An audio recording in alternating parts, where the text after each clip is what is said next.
안무랑우 안중입니다. 오늘은 방송 내내 화제를 모았고 방송 끝난 후에는 더 화제가 된 MBC 드라마 연인에 대한 얘기를 해볼까 합니다. 일단 연인 관련돼서 많은 분들이 궁금해하는 게 있죠. 뭐 예를 들어서 여주인공의 교체 가능성이 있느냐, 현재 촬영은 어느 정도 진행이 됐느냐, 언제쯤 다시 볼 수 있느냐, 이런 여러 가지 얘기들, 그런 궁금증을 제가 직접 취재한 내용을 바탕으로 해서 하나씩 풀어드리겠습니다. 일단 연인 강력한 뒷심을 발휘했습니다. 시작은 미미했어요. 5.4%. 게다가 2회는 4.3%. 오히려 하락을 했습니다. 라이벌이 있었죠. SBS 소방서 옆 경찰서 그리고 국과수. 그냥 줄여서 소엽경이라고 할게요. 1회는 7.1%로 앞섰습니다. 2회도 5.1%. 더 많이 떨어지긴 했지만 여전히 연인에 앞서 있었죠. 그러다가 5회가 골든 크로스였어요. 소엽경은 계속 6%대 시청률을 유지했습니다. 그런데 8월 18일 방송된 연인 5회가 8.4%로 역전을 했고 그때부터는 승승장구였어요. 8.8%, 10.6%, 10.3%, 10.6% 그리고 파트 1의 마지막 회 10회가 12.2%였습니다. 사실 이 드라마 방송 전에 두 드라마의 주인공을 맡은 남궁민 씨와 또 김래원 씨 두 사람의 신경전도 볼거리였는데 일단 소엽경의 제작 발표의 날 김래원 씨는 제목도 잘 몰랐어요. 연인 파이팅이라고 얘기를 했습니다. 자, 이거에 대해서 남궁민 씨, 레원 씨 전 자신 있어요라고 화답을 했는데 시작할 때만 해도 여러 기사들도 김래원이 판정승이라고 얘기했어요. 그런데 10회까지 딱 끝나고 나서의 대중의 판단, 또 언론의 판단은 연인의 KO 승이었습니다. 자, 그런데 이 드라마 끝나고 난리가 났습니다. 왜냐면은 10회 마지막 회에서 다시 재회 후 함께 떠날 줄 알았던 장현과 길채가 또다시 엇갈린 길을 선택했기 때문이죠. 일단 마지막 회 살짝 정리를 해드리면은요. 장현과 길채가 참혹한 전쟁과 몇 번의 죽을 고비를 넘기고 다시 만나서 서로의 마음을 확인을 했습니다. 그런데 길채는 자신의 아버지를 구해준 구원무와 결혼을 앞두고 있는 상황이었죠. 그런데 장현이 살아있다는 사실을 알게 됐고 야반도주를 결심하죠. 그런데 길채는 장현의 청혼을 받고서도 자신의 아버지와 동생, 이 가족들을 떠올렸고 그들을 두고 떠날 수 없다는 결심을 하게 됩니다. 이렇게 두 사람은 또 한 번 엇갈리게 되죠. 그리고 마지막 장면에선 2년의 시간이 흘렀고요.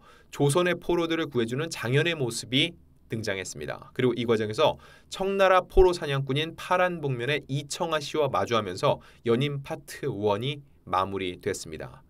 자, 그럼 지금부터 이와 관련된 궁금증 제가 직접 남궁민의 소속사 그리고 방송 관계자들을 통해서 확인한 내용을 말씀드리겠습니다. 첫 번째 가장 궁금한 건 여주인공 비중의 변화가 있냐는 겁니다. 길채는 결국 함께 떠나지 않았죠. 그러면서 쉽게 예상되는 게 남아있으면 구원무와 결혼을 하겠네. 그리고 실망한 장현은 떠났죠. 마지막 장면에서 파란 복명의 여성과 묘한 분위기를 풍겼어요. 그러면은 둘이 잘 되는 건가? 생각이 들겠죠. 그래서 제가 확인을 해보니까 이 드라마의 제목은 뭐예요? 연인이죠. 결국 남녀 주인공 중심으로 이야기가 흘러갈 수밖에 없습니다. 현재까지 그 남자는 장현, 여자는 길채였죠. 파트 2에서도 이 구도에는 변함이 없다고 합니다. 그럼 이 파란 복면, 그렇다면 이 파란 복면 이청아 씨는요?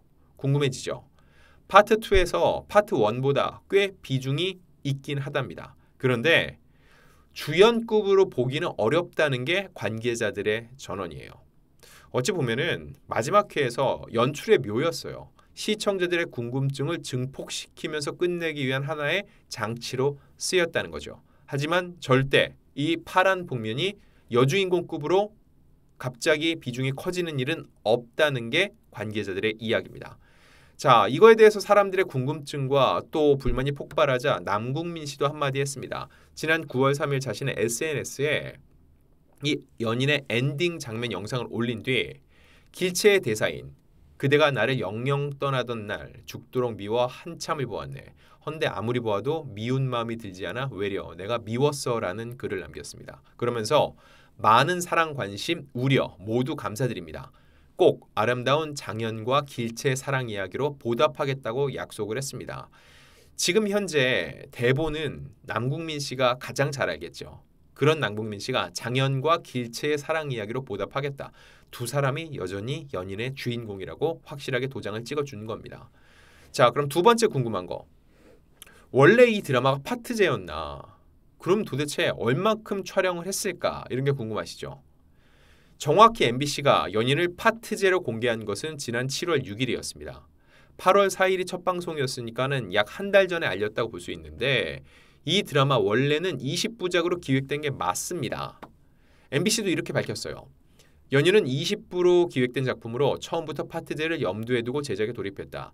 지상파뿐만 아니라 종편, 케이블, 그리고 OTT까지 지난해에만 국내에서 제작된 드라마가 160편이 넘을 정도로 콘텐츠 홍수를 이루고 있는 가운데 드라마 자체의 스토리는 물론 몰입감 있는 시청을 위해 회차를 정하는 것 역시 매우 중요한 제작 요소가 됐다면서 변화하는 시청자의 콘텐츠 소비 행태에 맞춰 우리 드라마 연인을 시청자께 보다 매력적으로 선보이기 위해 각 10회차 2개 파트로 나눠 방송하는 것으로 결정했다고 얘기를 했습니다. 그리고 이 연인 파트 2 지금 현재도 촬영 중입니다. 현재 10월부터 방송 시작이라고 밝혀놨는데 현재 관계자들의 얘기로는 촬영해놓은 분량이 그렇게 많지는 않다고 합니다. 부득이한 상황에서는 10월 방송이 쉽지 않을 수도 있다고 해요. 그만큼 이 드라마 사실 영상미가 꽤 좋잖아요. 그리고 사극은 촬영이 아무래도 로케이션이 많기 때문에 더딜 수밖에 없습니다. 제가 맨 처음에 이 연인이라는 작품을 접했을 때는 그때는 저는 파트제로 듣지 않았어요. 그냥 20부작으로 얘기를 들었죠. 근데 제가 생각을 해보건대 완성도를 높이는 과정에서 촬영 분량은 충분치 않은데 방송, 예정된 편성일은 다가와요. 그럴 때 할 수 있는 판단은 뭐가 있을까요? 예전 같은 경우는 그래도 방송을 강행했습니다. 쪽대본이 난무하고 촬영하자 곧바로 방송하는 생방송 체제를 방불케 했는데 요즘은 분위기가 달라졌어요. 왜냐하면 시즌제가 정착이 됐죠. 무리하게 빨리빨리 하는 것보다는 완성도 높인 작품을 보여주는 게 낫다라는 판단을 했는데 제가 볼 땐 연인이 그런 게 아닌가 싶어요. 처음부터 20부작은 얘기를 했지만은 파트 1, 2로 나누자 처음부터 얘기됐던 건 아니고 촬영을 진행하다 보니까는 완성도 높이는 과정에서 점점 딜레이가 됐겠죠. 그러다 보니까 무리하게 끌고 가는 것보다는 10부씩 나눠서 보다 여유 있게 방송하는 게 어떻겠냐라는 얘기가 나왔던 것으로 보이는데 그럼에도 불구하고 지금 9월 중순을 향해 가는데 아직까지도 촬영 분량이 많지는 않다고 합니다. 결국 더 완성도를 기하기 위해서 방송 일정이 늦어질 수 있는 이런 부분 역시 배제할 수는 없다는 거죠. 자, 그리고 세 번째 궁금증은 바람과 함께 사라지다 표절일까 여부입니다. 이 바람과 함께 사라지다 고전 중의 고전이죠. 그런데 이 연인과 너무 비슷하다는 거예요. 단순히 모티브를 얻은 것일까? 오마주일까? 아니면 표절일까? 두 작품의 캐릭터와 극중 설정을 두고 이 시청자들의 의견이 분분합니다. 일단 지난 9월 2일 여러 온라인 커뮤니티에는 이 연인이 미국의 소설가 마거릿 미철이 쓴 장편 소설 바람과 함께 사라지다와 너무 유사하다는 비교글이 올라왔습니다. 일단 남북 전쟁을 배경으로 한 바람과 함께 사라지다는 비비안 리, 클라크 게이블 등 정말 쟁쟁한 배우들이 출연한 영화로도 제작돼 큰 사랑을 받았는데 얼마나 닮았는지 살짝 말씀을 드릴게요. 일단 6일체 주위 모든 남자들을 사로잡을 만큼 매력적인 연인이다. 이게 바람과 함께 사라지다의 주인공 스칼렛 오하라와 설정이 비슷합니다. 그리고 6일체는 연준이 은혜와 결혼하기로 하자 홧김에 사랑하지도 않는 순약과 결혼을 진행하는데 이 바람과 함께 사라지다에도 스칼렛 역시 애슐리가 멜라니와 결혼한다고 하자 관심도 없는 찰스 해밀턴과 부부가 되기로 합니다. 그리고 남북전쟁 후 독립적이고 강인한 모습으로 사업 수완을 보내줬던 여성의 면모를 가진 스칼렛.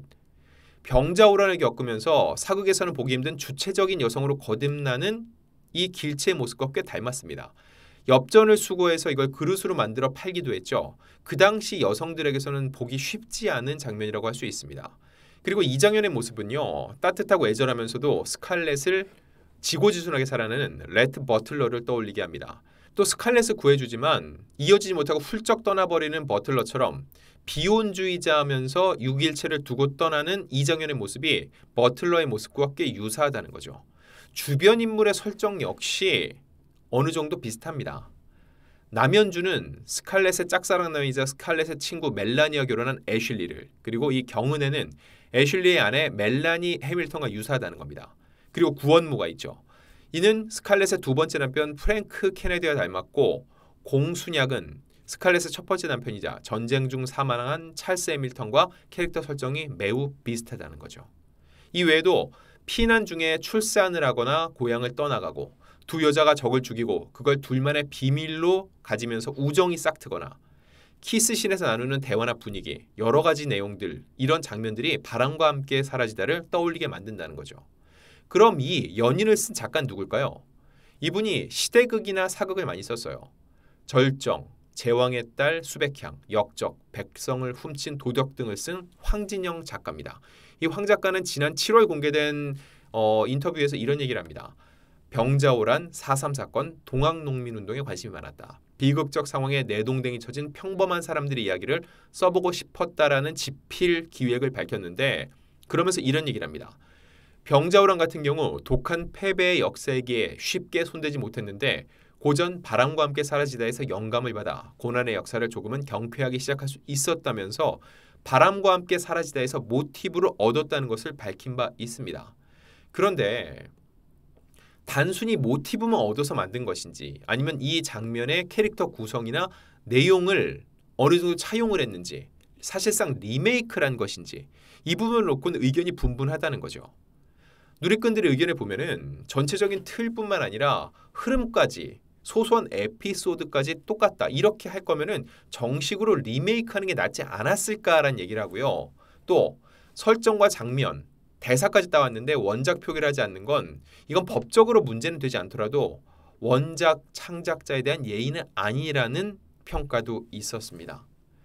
자, 일단 이런 논란이 있다는 것 자체가 이 연인이 굉장히 화제성을 가진 작품이라고 볼 수 있는데, 나머지는 이제 파트 2를 지켜봐야 돼요. 파트 2 마지막으로 향해 가면서도 바람과 함께 사라지다와 유사할지, 아니면 지금부터는 독자적인 스토리텔링을 가져갈지, 이 부분은 파트 2를 보면서 또 여러분들께 제가 분석해 드리겠습니다.